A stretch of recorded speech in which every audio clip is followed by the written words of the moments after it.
Good evening. Jeff Roth, 20 Frank Avenue.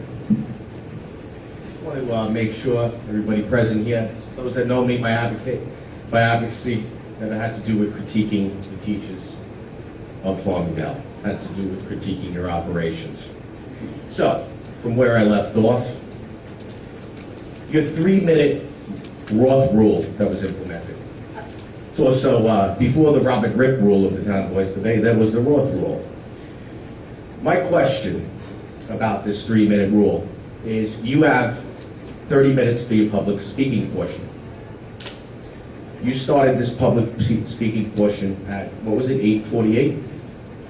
Now, after everybody has their chance to speak for their 3 minutes, if there's still a half hour left within that public speaking portion, depending on the attendance of the meetings, then if somebody else has a thought in that second public speaking session, then you should not try to censor or limit their freedom of speech and allow the public speaking portion to go beyond each person's 3 minutes, but encompass that half hour.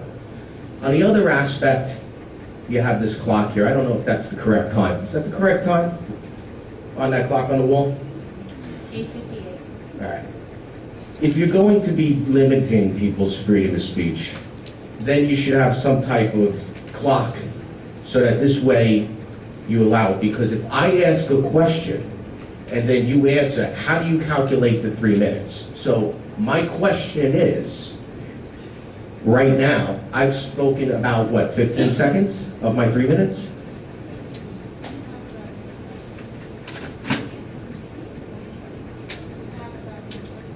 You have about a minute left if you're off. I'm sorry, I can't hear you. You have 1 minute left. Oh, okay. So, my next question is about your vagueness of minutes. And this is not to critique Mary Rogers, because I did some research, and this was going on with Joseph B. Murray.